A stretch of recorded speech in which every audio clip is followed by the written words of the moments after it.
Today on the show, I get to talk with Charles Williams, who has served as an educator for nearly 20 years as a teacher, an assistant principal, and a principal for students in grades K through 12. He also serves as an equity advocate with the equity offices of the City of Chicago and the Chicago Public Schools. As a reflection of his dedication to doing this important work, Charles also hosts the Counter Narrative podcast, which is awesome, and co-hosts an edu show called Inside the Principal's Office. Through his consulting company, he is a best-selling author and a highly sought-after workshop facilitator and keynote speaker. Let's get to my conversation with Charles Williams. I'm educational justice coach Lindsay Lyons, and here on the Time for Teachership podcast, we learn how to inspire educational innovation for racial and gender justice, design curricula grounded in student voice, and build capacity for shared leadership. I'm a former teacher leader turned instructional coach. I'm striving to live a life full of learning, running, baking, traveling, and parenting because we can be rockstar educators and be full human beings. If you're a principal, assistant superintendent, curriculum director, instructional coach, or teacher who enjoys nerding out about co-created curriculum with students, I made this show for you. Here we go. Charles Williams, welcome to the Time for Teachership podcast. Hey, Lindsay, how are you? Thank you for having me. Yeah, thank you for being here. I am excited for our conversation today, and I want to start with the question, what should people keep in mind as we jump into the conversation? Is there anything in particular they should be aware of or be thinking of? So I will say this, and I think it's just been something that I've been mentioning more and more lately, is that I don't want to sugarcoat things. I'm going to have a very honest conversation with you. It's how I approach most of my topics and conversations now. In fact, I have been dabbling with the idea of going like this sugar-free talk, and it's just like, you know what, we're just going to be honest and truthful. And we do that a lot in education, right? We tiptoe around trying to make sure that it's agreeable, and sometimes it doesn't have to be. Like, this is just the reality of it. So yeah, and during this conversation, I'm just going to be as straightforward and honest and truthful as I possibly can, which might bother some people. And I would say that I'm open to having a conversation afterwards if you are open to that. I love sugar-free. This is the beautiful idea. Not in my snacks, but in the Yeah, conversation. you're like in conversations. This is beautiful. And so I think this will be a great next question then to segue to, which is, I love talking about freedom dreaming, and Dr. Bettina Love talks about this in a really beautiful way. She talks about dreams grounded in the critique of injustice, which when we're talking about that, like, we can't have the sugar, right? Like, we Right. cannot No, sugarcoat. absolutely. So what is, in that context, the big dream that you hold for curriculum, instruction, kind of this leadership idea? So, as I was thinking about this question, I was a little all over, right? Because there are a lot of areas where we could have this conversation. But the one that struck me, so apparently the one that I'm meant to have a conversation around right now, is around equitable assessments. It's been a lot of the topics of conversation I've had as I moved into a new building. In fact, my wife has gone back to school to continue her educational degrees. And she's in an assessment class, and I'm already like, I need to speak to your professor. And she's like, babe, please don't. Like, I'm trying to pass. Do it afterwards. So yeah, I think it's in that area of assessments, the role of assessments and feedback and grading and all of that. Oh, I love that. So when you think of what a dream situation of, like, this is the team you get to work with and kind of help them build out the assessments that would be equitable and have this kind of system it has equity at the center of everything that you do with regard to assessments. What kind of things are we looking at, or what kind of things are we, like, students experiencing, or how does that feel for teachers? So, I think one of the biggest things that I would look for in the team is just this idea of an open-mindedness, right? And understanding the purpose of grading and assessments and feedback. I think, when we were in school, grading was something that was done, kind of formulaic, right? Like, every Monday we got our spelling words, and on Friday we took the test, right? And then a lot of times, even the feedback, it was a letter grade or a percentage and nothing more, which didn't help me learn or grow as a learner. It was just like, okay. I mean, I was like, I got an A, so okay, I guess I did okay. But if I was to receive a C or a D or something, like, I don't know what I did wrong.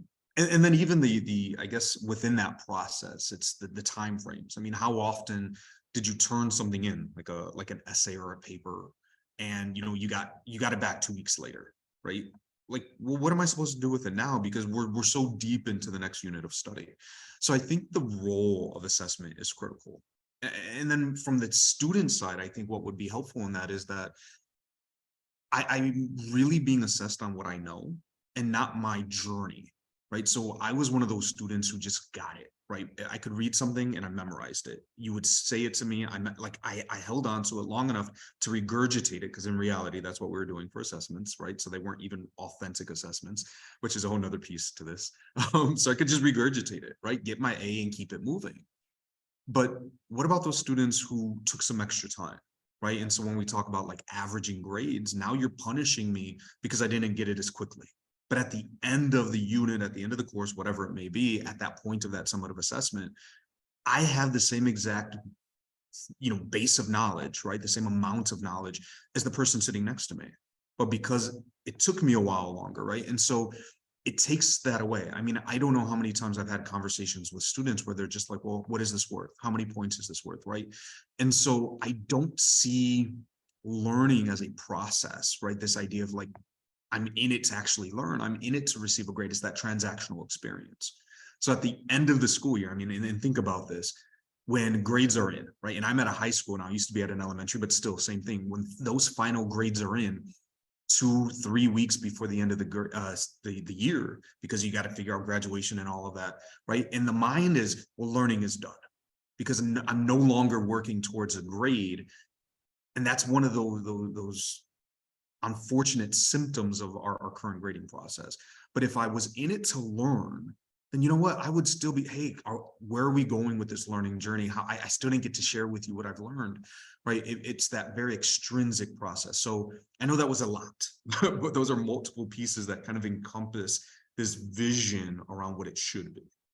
Yeah, I'm so glad that you gave it a lot, because all of those pieces are so relevant, right? And I think about that idea of no averages. We used to try to like calculate, I don't remember the name of it, but like the most of your grade, like it was like a weighted average, I Right, guess, right. right? So like most of your grade is at the end. So like because it was really hard for students to let go of the idea that I need to do something just for the learning versus for the grade. And so that was like a whole culture shift. Whereas, like, ideally, as teachers, we want to come in and be like, okay, we're just going to count that last grade. But then students, as well as parents and caretakers, have to let go of the idea that, like, well, so then this thing we're doing first quarter doesn't actually, count for anything. It's like, no, it counts It for the counts. learning, right? Like, and so I love this idea of the big culture shift that kind of goes with that idea of equitable assessment Mhm. of we are doing this because we're learning, we're doing this for the journey. I think about how I was kind of that A student because I was able to pick up things pretty quickly, but that didn't serve me because when I got to a point where I didn't pick something up quickly, I kind of struggled with the learning process because I wasn't taught the learning process. We didn't Right. value the learning, right? So there's so much in what you said that resonates with me, and I'm thinking too that it goes with the broader culture of like curriculum and instruction. And so I'm thinking of the components I usually talk about. So there's the mindset piece, Mhm. right? Of everyone, of students, of families, of teachers.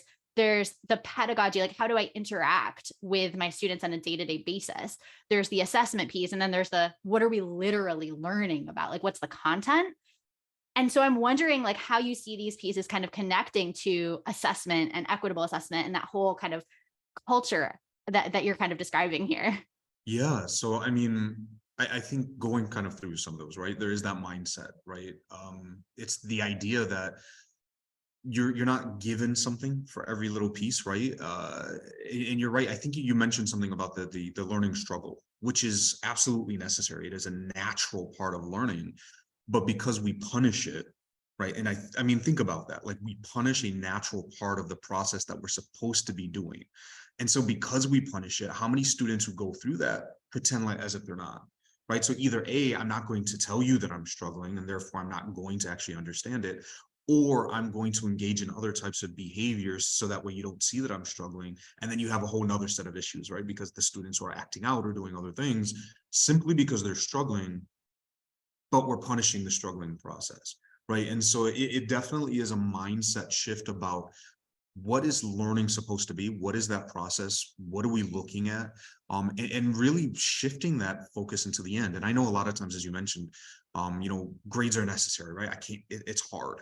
So one of the things that I've recommended is this idea that you could still put grades in a grade book, but with a zero weight, right? And then it allows people to see, okay, well, how did I do? Like I'm getting some type of that, right? There's that feedback component, which is necessary because right when we're thinking about this whole thing, like it's not a matter of we're doing work, but you're never getting feedback until the end.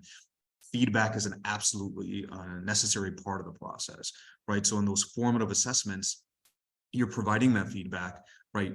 Maybe you are throwing it in a grade book. And that even becomes part of the conversation with the student and the parents. Let's say you get to the summative assessment and a child does horribly, right? They haven't mastered anything. Well, you could kind of go back and say, well, look, right, on all the formative assessments, all the practice runs up to this point, your child hasn't done anything, right? They haven't done, or I've given them the feedback and they have it tells that story, but that in itself isn't part of that overall grade, right? And it starts to, I mean, we have that mindset around other things, right? I think about sports. When I go out and I practice, there's no points for that. I'm not getting any stats, right? Like that's not contributing to that happens, right? For football, for example, right? Since we're in the middle of football season right now, that happens Friday night. Nothing else counts. The tackles I had during practice, the yardage that I ran, the touchdowns that I threw, none of that matters Monday through Thursday until Friday night and those lights come on. Now it counts. So why do we struggle so much with it when it comes to academics, right? It's that same concept. When it's game time, now it counts. So I think, looking at even, I guess, curriculum wise, one of the arguments and pushbacks that I've had was, well, teachers don't know how to build assessments. Teachers don't know really how to create assessments that assess them in all of those things. And so I think on that journey, if we're looking at it kind of starting off and ideally, right, use the unit assessments that are being provided to you, use the things that I've already created. But as you get more comfortable, as you become more adept at doing this, then you can create those real authentic assessments. Because at the end of this, again, it's not even just about that paper pencil assessment, right? God forbid it's multiple choice assessments, right? It's how do I turn this into a meaningful learning experience where you can demonstrate to me that you understand the content, right? That you can understand the concepts. And that might look different from student to student, but I think there's a word for that. We called it differentiation or something like that. Right? Is it being facetious? Like that is where all of those things should happen. And is it a struggle? Is it a challenge? Is it a load to carry for an educator? Absolutely. But if it means that your students are actually going to learn the content, then isn't it worth it? Or are we, and this is where we come into that sugar-free, right? Or are we doing things that are convenient for us at the expense of our students? Right? Yeah, if we're doing this whole unit, I can say, okay, create, right, here are 4 or 5 or 6 different options, or maybe you have something else, right? That is a lot for me to figure out these different rubrics that I have to create. But if it allows students to truly demonstrate their understanding, it's better for them. Or I can say, here's the automatic generated multiple choice, right? A few open-ended responses, everybody take this because it's easier for me. And now with, AI or these programs, I don't even have to grade it. I'll let it grade it, right? And boom, I'm moving into the next thing. Well, yeah, that's really easy and convenient, but is it what's best for our students? And I think that's that question that we always have to ask ourselves is it what's best for our students? And in kind of thinking, right? I already know there's this pushback. Well, this process isn't what's right. And so if I can, right, and I know I'm kind of all over the place right now, but I was having this conversation in my building where they adopted the zero grading policy, right, the non-zero grading, and I get it, right? I said we don't want students to be punished. I don't, but the problem is that when you take pieces, right, you never fully get there. And so one of my pushbacks right now is that, well, if students don't do the work or they do minimal work, they're getting half the credit. But at the end of the day, when we're still averaging, right, now what you're doing is you're setting students up for failure, right? If you're going to go down that pathway, the zero doesn't even matter because it's just a piece of feedback and you're not averaging it. So zeros aren't necessarily this bad thing. Zeros are an issue when you're averaging grades. which hopefully you shouldn't be averaging grades, right? So that's a non, conversation. But I mean, I don't know. There's a lot of pieces there. Yeah, and that's such a great point. I never could figure out exactly what my issue was with the replacing the zeros, because I'm like, yeah, like we want to make sure that they're not punished. But you're absolutely right that that's just such a like a mindset shift that clicks into place for me, where it's like the zeros don't become a problem if we're ultimately not weighting those grades, right? Like that's the equity thing. Like when we have to fictionalize the number to represent Right. something that is not Right. accurate, we have a problem with the system that we need to change, right?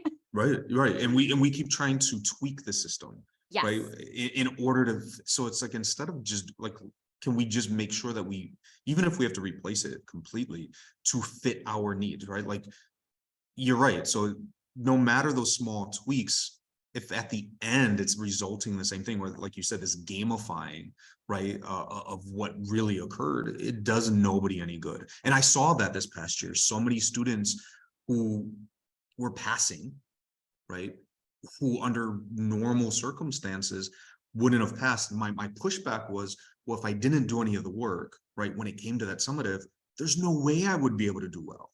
And it's not even the mindset of, aha, there's the I gotcha, I'm going to punish you there. It's not about punishment. It's about, I'm not prepared, I'm not ready to do well on the summative, and vice versa, right? I had students, and this is just an example. I had students in it was a computer IT program, and I had a student who was like not going to class, not doing anything when he was in class. I said, come on, do me a favor, just sit down and do one of the modules.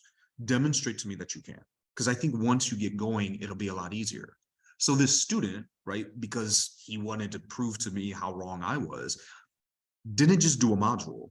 He went to the very, very end of the entire unit, took the certificate, which is that accumulation of everything, knocked out the certificate, and then looked at me and was like, now what? And I was like, well, right. But in that process, right, it then challenges us, because all of those little things before are not necessary for that student. They are necessary for some students to gain the understanding and the knowledge that they need in order to pass that certificate. But for this student, he had already acquired that somewhere, somehow. I have no clue, but he had that information.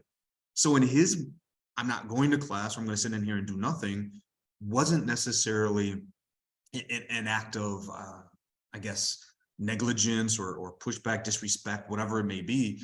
He was trying to communicate in his own way. This isn't necessary. That's not relevant to me. And then it pushes us as educators to think about, where can we go with it? I mean, think about how many times that we have maybe have hindered our students' potential because we're trying to fit them into that framework. Whereas if we would have started off with an assessment, or allowed that, like, oh, wait, you already know that. Like, that could have saved me 6, 7 weeks, and we could just keep things moving. But again, is it convenient for me at the expense of our students? Yeah, and this to me speaks to kind of like that co-creation process with students when we think about the curriculum or the pedagogy. Like, yes, some students already know things, so there is no point in teaching them it again, right? Or Right. or even like even another thing I've seen is like, oh, let's value that the student has that. I mean, we should value that the student has that knowledge, but then we turn them into like peer tutors that do our jobs for us instead of pushing them. You know what I mean? Right. Like Right. they become the people like, oh, just teach your peer. And it's like, no, why would they come to school for that? They need to be like learning something that is relevant for them.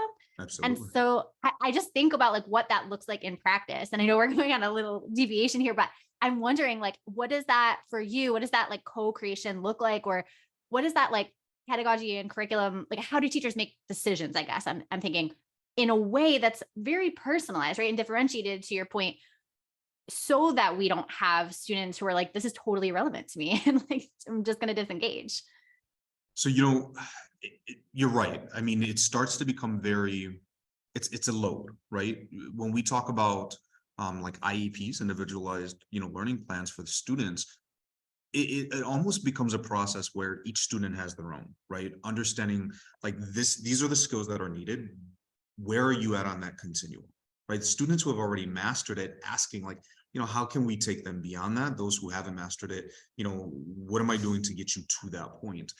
But it's creating those spaces of flexibility and I guess, autonomy even for the students. Like I remember being in high school and there were some courses that I took that were called independent study because it was like, Charles, you've already mastered everything that we have to teach you, right? So here's a space where you can explore and learn and grow and create, a project to share it, right? Which was phenomenal because it was like, all right, so I went into that class and I just explored and it was wide open for me. I mean, there was some facilitation, of course, right? Some boundaries.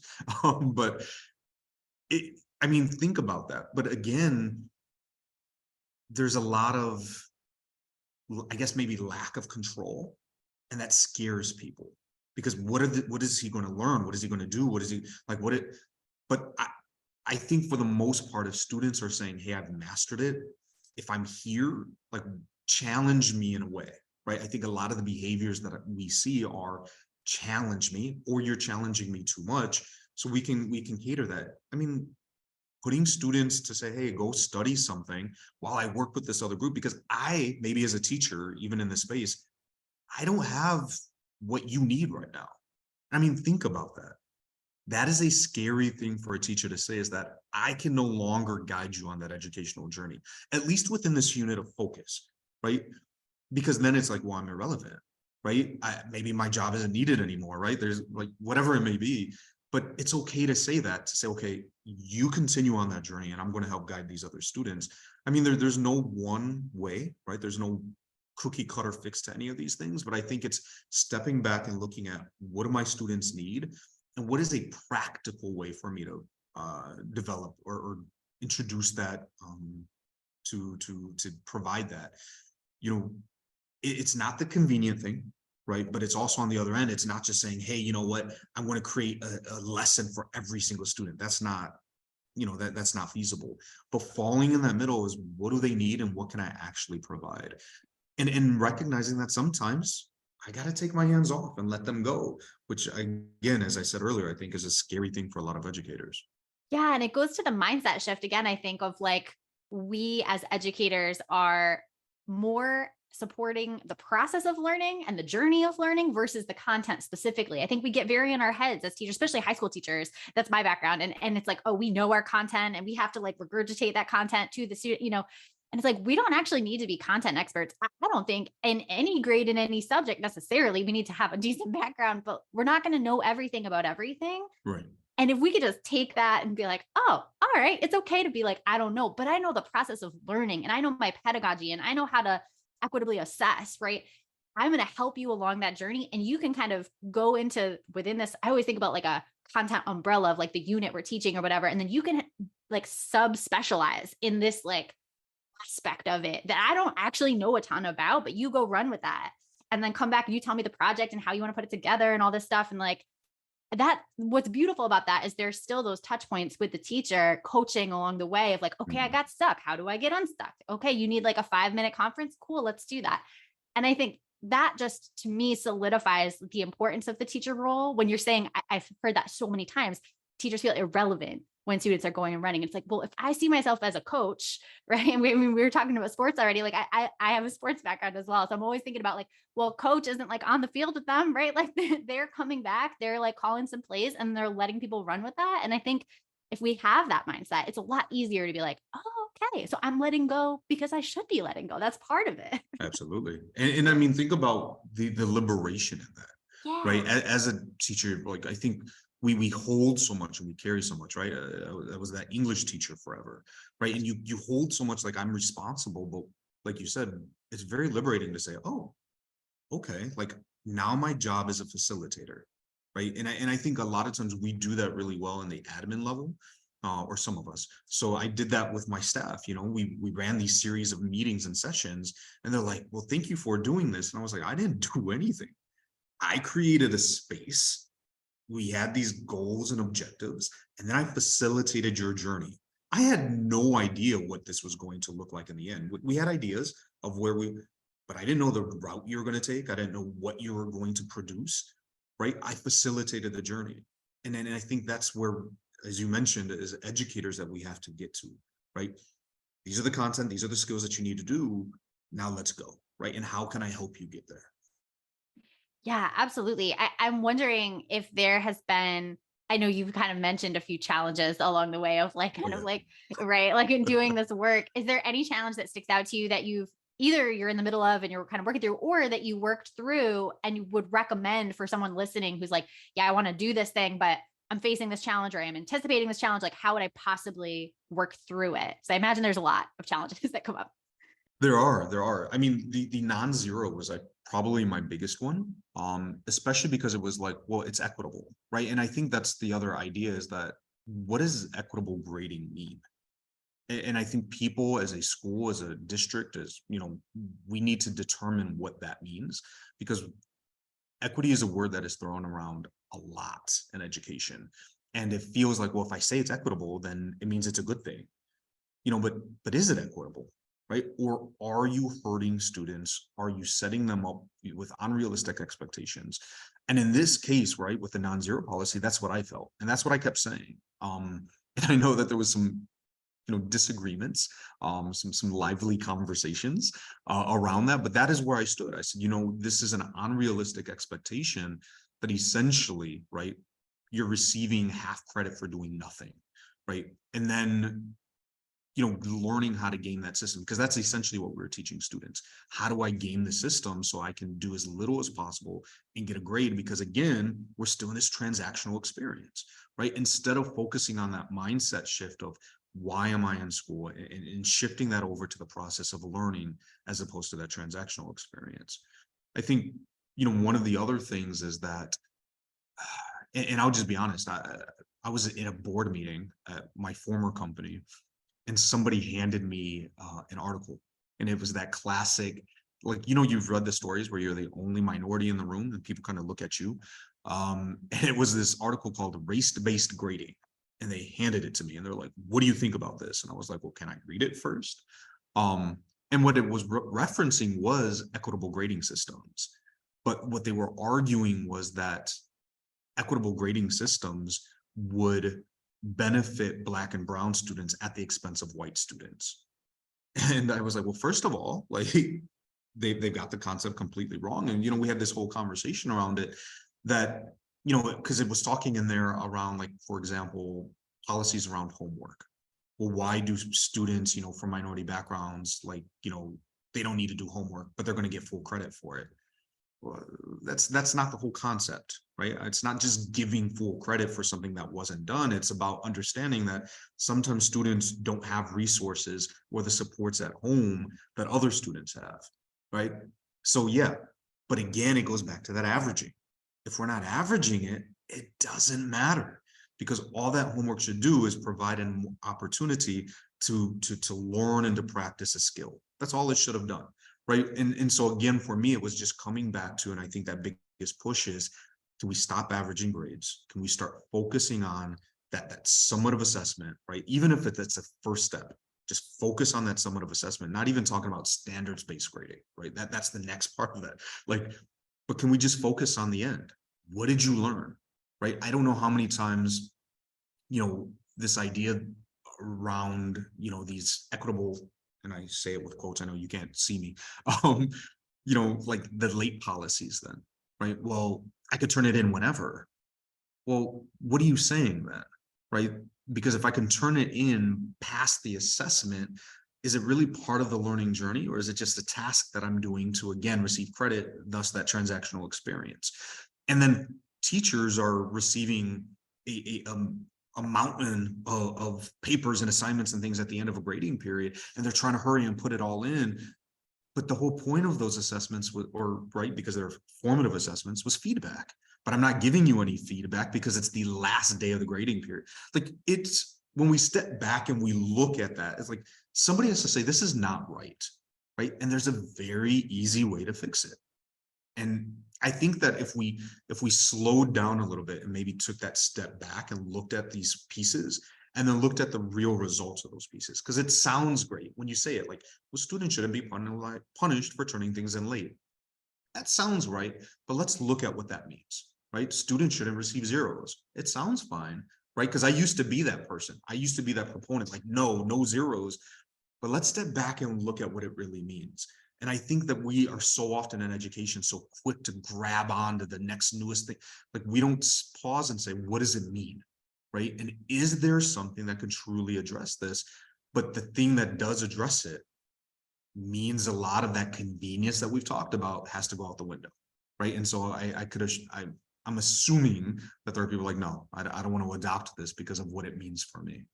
Hi, it's Lindsay, just popping in here to talk about today's episode freebie.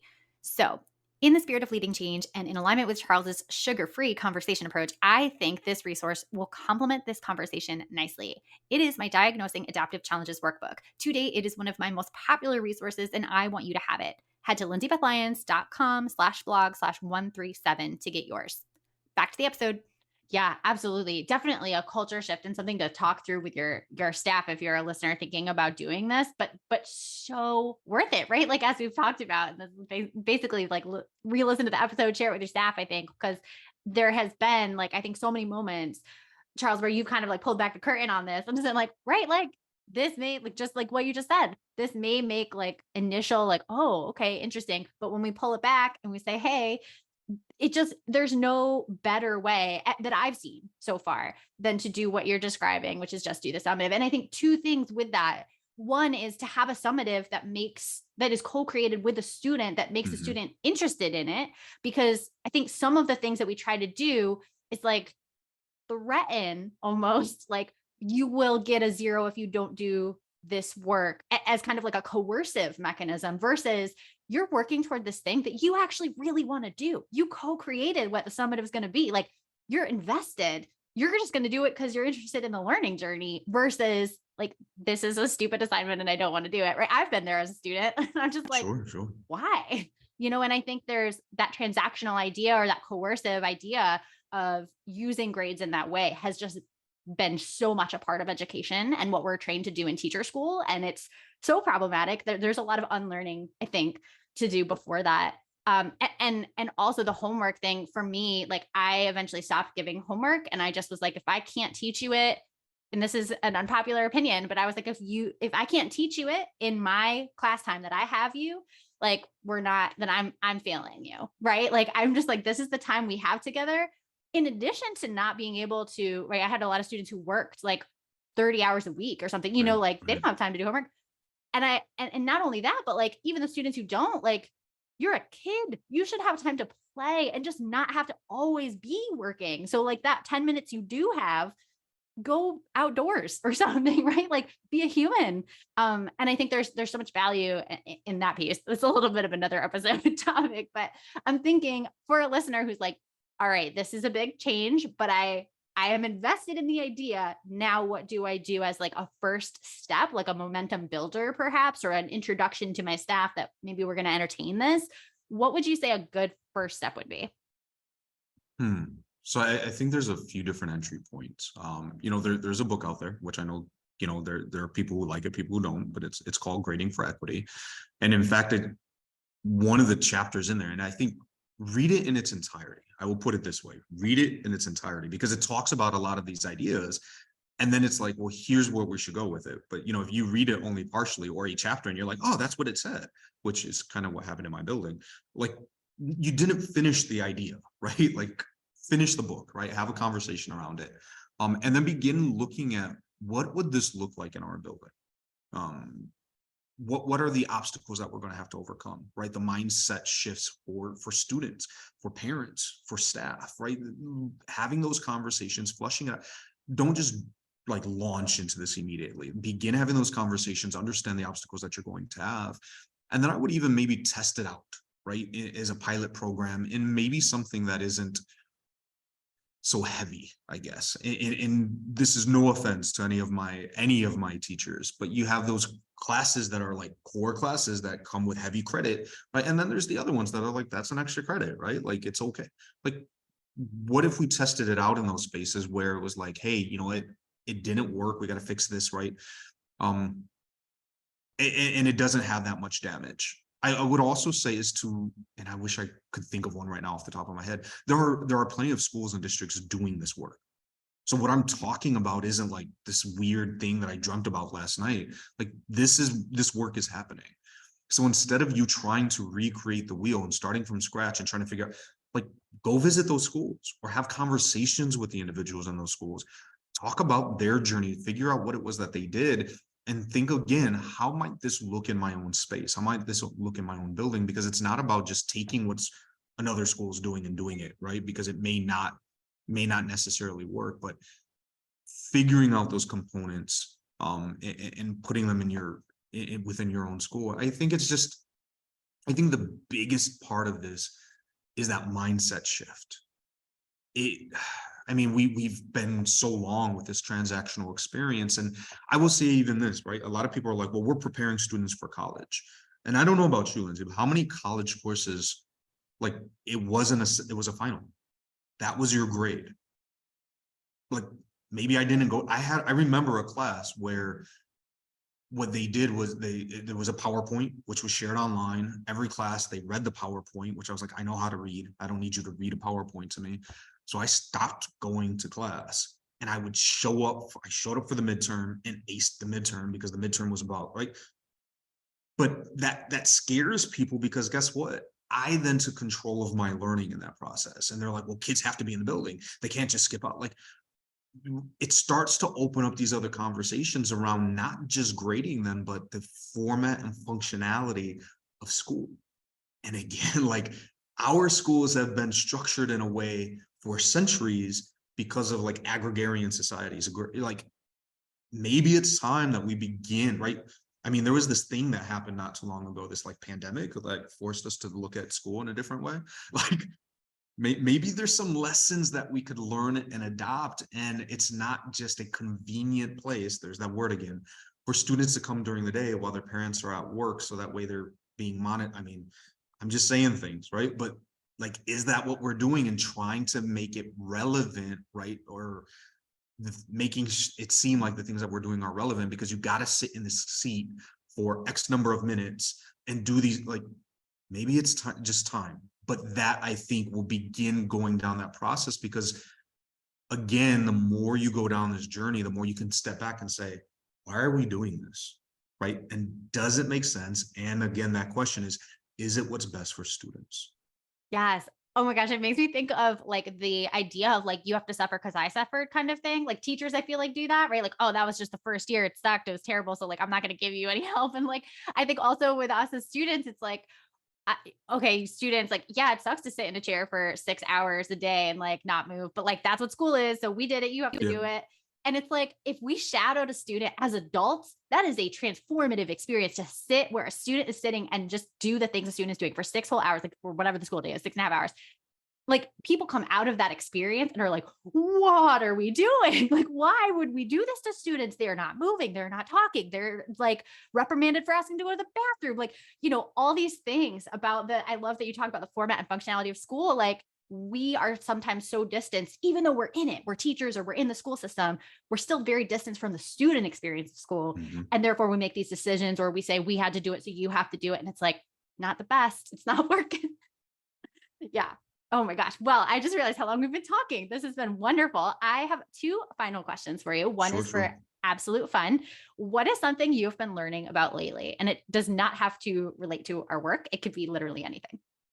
So I would love to say that I have a big personal life, which my wife would, if she's listening right now, she's going to be like, yeah, he doesn't. Um, I'm sorry, hon. But I think the book that I'm reading right now and that I'm really focused, which I think is phenomenal, is by Marcus Buckingham. It's called Love Plus Work. And he has this idea in there called like figuring out your weird, right? What is it that drives you, fulfills you? And it's not just about work. He talks about it in different aspects of your life, but mostly work. And it's very interesting when we think about, again, just how we approach work, the things that we do, and why so many, I mean, burnout is a huge topic, right? But why is it so big? Because we are continuing to do things that don't always make sense. And so, but we're just like, well, that's how we're supposed to operate. So that's what I'm going to do. And then we step back and like, why is it not working? Right. So it's a great book. And apparently if you buy it, there are these modules and things online. I haven't really dove into those yet. But I'm in the last like section of the book, and it makes sense. In fact, I'm working right now. I'm like, all right, like I think this could be right. I speak at conferences all over the place. Like I have this idea of that, or I present this one about the genius, your zone of genius. And it works so well with identifying and figuring out you're weird. Like I'm starting to pull in some of those concepts because like it just makes sense, right? And again, it's that idea, like as you're reading it, I'm slowing down and I'm like, oh, like okay, right? Those are some shifts I can make in my own life to make sure that I'm enjoying work. So as one example, one of the ideas was, and I just started doing this without understanding before I read his book, was like tweeting out a daily I get to, right? At work. Like, so we're so often and so quick to fuss. This happened today and this was horrible. But what did you get to do today? Not that you had to do, but what did you get to do? And I remember it was on a Special Olympics trip. The kids were like, Miss Williams, will you come with us? And I went with them. Nobody forced me to go. It wasn't part of my job description, right? There was no requirement, but it was something that I got to do.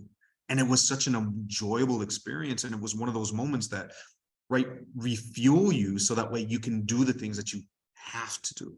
So, that's a challenge right now for any of those of you listening, especially as you're going through the rest of the school year. Just one tweet a day, or Instagram, or whatever social media you use, right? MySpace, if you still have it. What did you get to do, right? And then you'll realize that you start thinking about work differently and focusing on those things that you enjoy doing. And those are your red threads. Read the book. It'll make sense. That I is was like, amazing. we're launching into a whole nother episode. I was like, reel it back in, reel it back in. I love it. I love it. And well, so I think people are going to want to see your I get tos and follow you and all the things. So where can listeners learn more about you or contact you on the internets? Yeah. So the easiest way is via Twitter.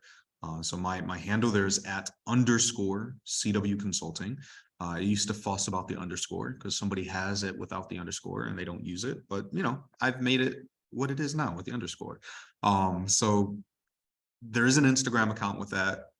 Don't go there expecting much. There's a TikTok account. I just started claiming the handle in different places. Not that I know what to do with all of them. So Twitter is the best way. You'll also find in that space a link tree. So you'll have access to all the other things, the podcast, the book, speaking engagements. So all of the other things that I do, you'll find that through that link tree account as well. Awesome. And I have to say, the podcast is excellent, listeners. You need to go listen to that. And I have now, as of now, seen Charles in action as a keynote, and he is fantastic. So definitely check him out. Charles, thank you so much for being on the podcast. It was an absolute pleasure to talk to you. Thank you for having me. I appreciate it. If you like this episode, I bet you'll be just as jazzed as I am about my coaching program for increasing student-led discussions in your school. Shane Safir and Jamila Dugan talk about a pedagogy of student voice in their book, Street Data. They say students should be talking for 75% of class time. Do students in your school talk for 75% of each class period? I would love for you to walk into any classroom in your community and see this in action. If you're smiling to yourself as you listen right now, grab 20 minutes on my calendar to brainstorm how I can help you make this big dream a reality. I'll help you build a comprehensive plan, from full-day trainings and discussion protocols like Circle and Socratic Seminar to follow-up classroom visits where I can plan, witness, and debrief discussion-based lessons with your teachers. Sign up for a nerdy, no-strings-attached brainstorm call at lindsayBethlyons.com/contact. Until next time, leaders, think big, act brave, and be your best self. This podcast is a proud member of the Teach Better Podcast Network. Better today, better tomorrow, and the podcast to get you there. Explore more podcasts at teachbetter.com/podcasts, and we'll see you at the next episode.